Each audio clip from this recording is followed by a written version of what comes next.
Zdravíčko přátelé, vítám všechny fanoušky i nefanoušky Alenky v říši divů. Neuvěříte, jak strašně rozkošnou kolekci jsem objevila, která je samozřejmě v tématu Alenky v říši divů. Je teda od Makeup Revolution a pár věcí jsem si z ní pořídila a my si je v tomhle videjku otestujeme. Snažila jsem se hlavně koupit věci, které vím, že využiju, nebo alespoň si myslím, že je využiju a hlavně, že je využijeme v looku, který budeme v tomhle videjku dělat. Součástí tohle videa je i DIY, takže to určitě neprošvihněte. No a my se na tu kolekci můžeme mrknout, teda na to, co jsem si pořídila. No teda ještě vlastně ne, nezapomeňte tady zanechat lajčík, nějaký milý komentář, jo a taky omrknout třeba můj Instagram, merch a taky si připravit bingo.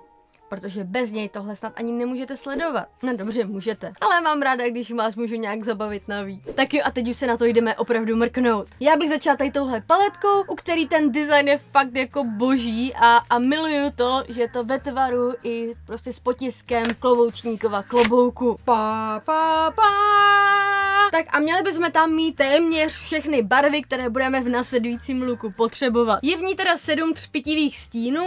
A co mě teda už teď hrozně mrzí je to, že není tam matná modrá. To je fakt hrozná škoda, takže to znamená, že v následujícím looku budu muset použít modrou z nějaké jiné paletky. Myslím si, že místo té zelené v klidu mohli dát tu modrou. I když ta zelená je krásná, jo, ale raději bych tu modrou. No a ty matný tam jsou teda 4, takže tyto 3 určitě použijeme. Co mi přijde taky strašně super, tak je to, že tady máme 2 barvičky na obličej, takže určitě je budu chtít vyzkoušet. Sice se bojím, že třeba jako budou flekatět a nebudou tak moc dobře držet, ale jsem ochotná na tu chvilku to risknout. Přeci jen nepotřebuju, aby mi ten look extrémně vydržel, protože nikam s ním nejdu. Co jsem vlastně zapomněla zmínit je to, co úplně zbožňuju, že tady máme Johnnyho. Tohle jako chci v každý paletce. Někomu by možná mohlo vadit, že tam není zrcátko, což absolutně chápu. Já osobně to uvítám spíš, když tam ty zrcátka nejsou, protože já nesnáším, jak je to furt zamatlaný, špinavý. Pořád se o to člověk musí starat nějak a takhle to jenom utřete a konec. Ale chápu, že strašně moc lidí se u toho líčí, ale já to nevyužívám. Tak. To bychom měli paletku a jdeme dál. Pak tu mám 3 produkty Narty. Nevím, proč stále beru rtěnky, když vím, že většinou mi jako moc nesedí odstínově, ale říkala jsem si, že risknu to jako po každý. Já strašně miluju ty jejich papírový obaly, byla to hrozně hezky a je mi líto, že jako strašně zbytečný to jako skladovat. Ale je to strašně pěkný, hlavně tady ten vrchol, vypadá úplně skvěle. Opět nádherný design. Nahoře tady máme takhle klíčovou dírku a máme tam různá zvířátka. Vypadá to na veverku, jelena, je tam i králíček, nějaká vlaštovka, je to moc hezký. Tak a mrkneme se dovnitř. Odstín je takovej, je to opět něco, co mi jako nebude vyhovovat, bohužel. Ale kdo ví, třeba to v tomhle videjku použijeme. Je zkrátka taková cihlová a na mě to prostě vypadá hrozně oranžově. Na rtách je příjemná a všecko, ale mě prostě tady ty odstíny nesluší. Škoda. No ale pak tu mám něco, co jako se nemůže nějak s ničím zkazit a to jsou lesky Narty. Líbí se mi, že tady máme jeden třpitivej a jeden průsvitnej, ale s takovým tím červeným na spod, že to vypadá jako halloweenský, je to moc hezký. Ten třpitivý má být samozřejmě ve stylu Bílé královny a ten druhý ve stylu Srdcové královny. Miluju ten aplikátor. Ježíš, to krásně voní.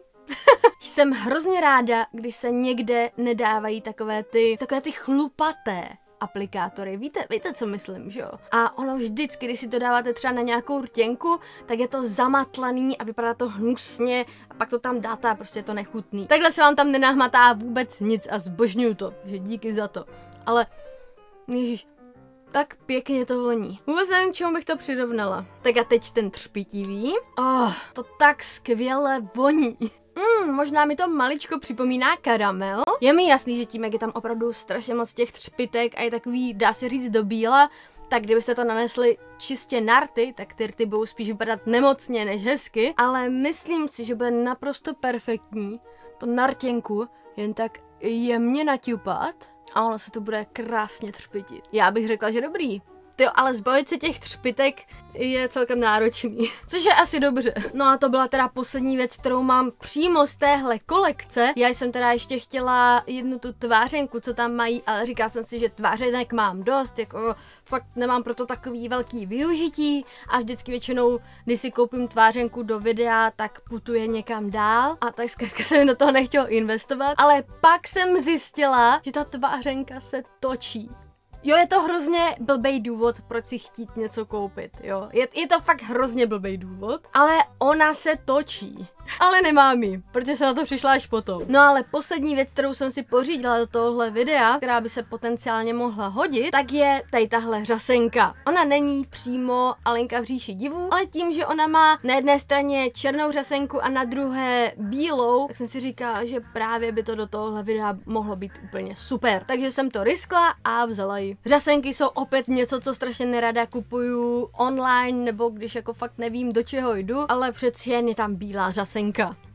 Věřím v ní, věřím tomu, že se nám bude hodit. Tak a to by byla unboxingová, nebo spíše taková haulová část. A můžeme se vrhnout na make-up. No a budeme teda dělat kloboučnici. A to vám bylo asi jasný celou dobu, že jo? Takže držte mi palce a jdeme na to, protože mám z toho strach. Obzvláště, když to budu z velké části dělat pomocí těchto produktů, které nemám nějak oskoušené. A teď už jdeme teda opravdu na to. Jako první zaděláme obočí, protože mi to připadá jako nejvhodnější varianta, že zkrátka namalujeme úplně nové obóčko. A to zadělám pomocí úplně obyčejného lepidla na papír. Udělám 2 vrstvy, u kterých po každý pořádně počkám, až zaschnou. Pak je zadělám oranžovým korektorem, protože on tak trošičku jako víc neutralizuje ty tmavé chloupky, že pořádně přepudruju a pak nanáším tělový korektor. Zkrátka barvu, jakou nakonec potřebujeme. No a když máme oboučko hotové, tak bych se asi vrhla na foundation. A to potřebujeme úplně něco jako nejbledší až do bíla. Zkusíme teda tu barvičku, kterou máme v paletce a nevypadá to vůbec zle. Snad se to po nějaký době nezačne třeba stíkat nebo něco, nebo hrudkovatět, ale takhle bych řekla, že zatím v pohodě. Jo. Dobrý. Samozřejmě to celé ještě přepudrujeme a to znamená, že základ máme hotový. Můžeme jít na detaily, takže jako oboučko, stíny a tak dále. Uděláme teda oboučko, to udělám pomocí korektoru, kterým jsem vlastně to obočí původně zamaskovávala, protože odstínem nejvíc sedí paruce, kterou mám připravenou. Jdeme na líčení očí. A tam bohužel jako vím, že si úplně nevystačím čistě s tou paletkou, co máme, ale většinu stínů určitě použiju. Toho se nebojím. A nejvíce mě zaujal ten fialový stín, takže začneme fialovým stínem, protože stejně modrou tam nemáme, takže začnu zkrátka svým pravým okem. A teda jako, wow, dobře to chytá a je ta barva nádherná a moc hezky se s ní pracuje. Sice teda dost to práší na paletce, ale to mě nějak jako upřímně neštve, protože umím většinou s těmi stíny pracovat tak, aby mě to neomezilo. Takže to je spíš varování jen pro vás. Pak jsem dala teda růžovou, která je teda taky úžasná. Použila jsem nějaký ty třpitivý stíny. Oni mají takovou zajímavou, nevím jestli říct jako strukturu. Zkrátka nejsou to klasický třpitivý stíny, ale je to takový mačkavý. Nechytá to úplně nějak extrémně, což je škoda. Možná bych jako byla raději za nějaký klasičtější třpitivý stíny, protože vím, že Revolution je mívá dobré. Modrou vezmu nějakou z jiné paletky, protože tady bohužel nemáme takovou, kterou bych chtěla. Použiju oranžovou pod oko, která je taky zase úžasná, prostě krásně chytá, moc se mi líbí. A opět použiju ty třpitivý stíny, aby jsme to doladili. Tak základ máme a myslím si buď udělat ty kontury, ale tam si nejsem úplně jistá, jestli chci je udělat jakože tady, anebo tak, jak to mám mít. Já si říkám, že víc by vypadalo cute, když by to bylo tady, ale zase třeba jak to úplně potřeba jenom jako zkusit vidět a jako když tak přebliknout a to prostě nejde. Takže musím se rozhodnout a já vůbec jako nevím jak. Tvaře jsem udělala tak půl na půl, mezi čím jsem se rozhodovala a udělala jsem i malinko nosík, aby to působilo roztomile, jak jinak. No a dala jsem highlighter. Teď hurá na bílé linky, dám bílou tušku dovnitřku oka a konečně otestuju tu řasenku, co jsem pořídila. A náhodou fakt jako dobrý. Teda jako ta bílá část samozřejmě. A jdeme teda do finále a tím jsou rty. Použiju hnědou konturku, mou oblíbenou, a zkusím dát tu rtěnku, kterou jsem pořídila v téhle kolekci.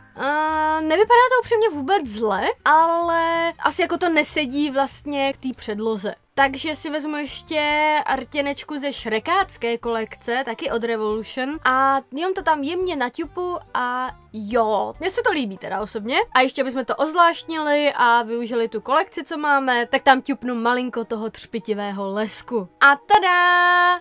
Make-up máme hotový, pokud jsem něco nevynechala. Ale já doufám, že ne. Ještě přemýšlím nad čočkama, ale ty asi dám, až dám paruku a všechno ostatní. Ale mám strach, že zničím celý make-up, protože tady tahle barvička, jakmile trošku jako se snažím něco chytat, tak to slízá, jo, takže pozor. Ale jinak jako je dobrá, ale asi jenom na takovýhle krátký krátce. Nejsem si jistá, jestli jako někam třeba na akci, tak tam bych asi sázela na nixácký SFX barvičky tuto.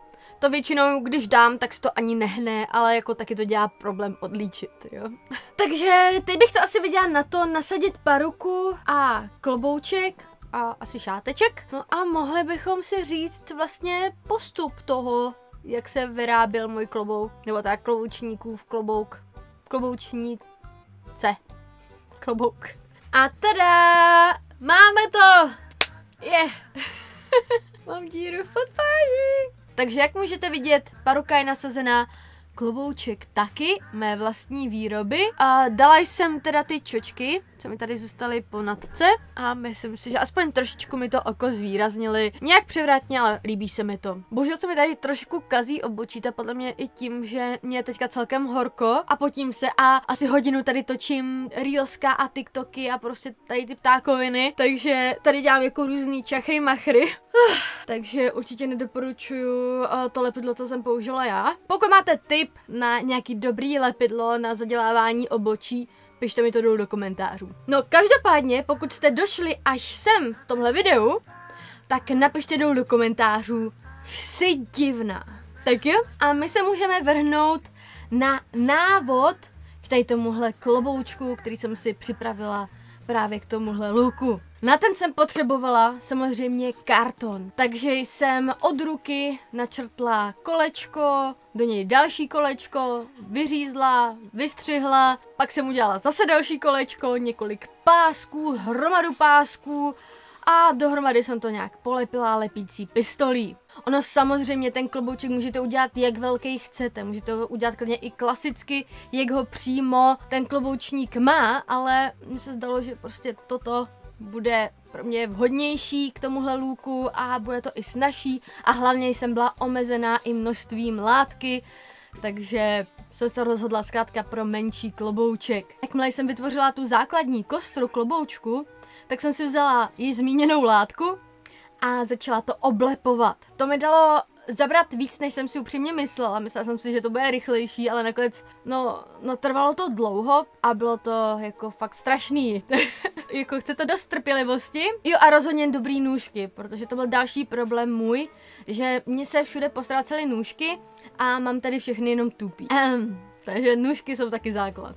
Takže jakmile jsem to oblepila, tak jsem si říkala, jak bych jako uhladila tady ty okraje. A on tam přeci jen má nějaký tak jemný vzory na okrajích, i tady jako na tom vrchu. Tak jsem si vzala šňůrečky hnědé a takové žlutozlaté barvy. A mým věrným copánkovačem jsem udělala širší provázek. A myslím si, že to vypadá dobře. Líbí se mi to, přilepila jsem to a je to tam. Abych doladila barvu kloboučku, tak jsem si vzala zlatý sprej a černý sprej a krajku a stříkala přes tu krajku ty vzorečky v náhodném umístění přímo na ten klobouček. Ještě jsem tady naťupala i takhle fixama ťupečky, aby tam prostě toho bylo co nejvíc. Pak už zbývaly jenom doplňky a to tady tyhle, ta cedulečka, to je samozřejmě z papíru, jak jinak. Tu jsem opálila, že jo, zapalovačem. No ale tady tyhle jehly, tak ty jsem udělala pomocí špejle a nějakých těch srepetíček, co jsem doma našla, tak jsem to nějak jako nakombinovala a nalepila. No a pak jsem to přilepila přímo na klobouček. Já jsem neměla úplně paví pero, měla jsem jenom nějaký obyčejný pírko, tak jsem ho přešplíchala na zlato a opět přilepila. A to by bylo. No dobře, ne úplně. Ještě jsem musela vymyslet, jak to vlastně přidělat na hlavu, protože tím, jak je ten klobouček maličký, tak to úplně jen tak nejde. Takže tím, že já jsem chtěla, aby za prvé na hlavě držel a za druhé, aby držel ze šikma, jsem použila čelenku, kterou jsem tady takhle přidělala tou látkou. Pak jsem tu čelenku zalepila pomocí lepící pistole, aby tam byly tady tyhle hrbolky, které pomáhají tomu, aby ta paruka doprčit, aby ten klobouček nesjel, aby držel na té paruce. To je vše. A můžu nasadit. A klobouček drží. Co se vypovídala úplně strašně moc. Tak a jak bychom si shrnuli tu kolekci? Tady tahle paletečka, kolik asi tak stála, myslím si, že 300, dejme tomu. Já jsem nadšená. Ty stíny, hlavně ty matný, fakt jako chytají nádherně a krásně se s nimi pracuje. Ty třpitivé, tak to už jsem vám tak nějak řekla, že byla bych radši asi, kdyby to byly klasický jejich třpitivý stíny. Ta barvička není rozhodně z těch nejlepších, co jsem kdy vyzkoušela, ale na to, že v takhle levné paletce mi to přijde jako fakt super. Těnečka a lesky, který fakt jako teď nevím, kam jsem dala, protože tady je zase klasicky pohroma. Nemám co vytknout, jako možná tady u tohohle tu barvu, jo, ale jo, vypadalo to pěkně. Řasenka taky dobrý a to bylo všechno, ne? Tak, máme hotovo. No já v každém případě doufám, že se vám má kloboučnice líbí. No a to by bylo teda opravdu všechno. Nezapomeňte mi sledovat na mém Instagramu, zech tady odběr, zvoneček a nějaký milý komentář. Nezapomeňte si zkontrolovat bingo. A já už mám dost. Mějte se krásně. Vaše Evžu.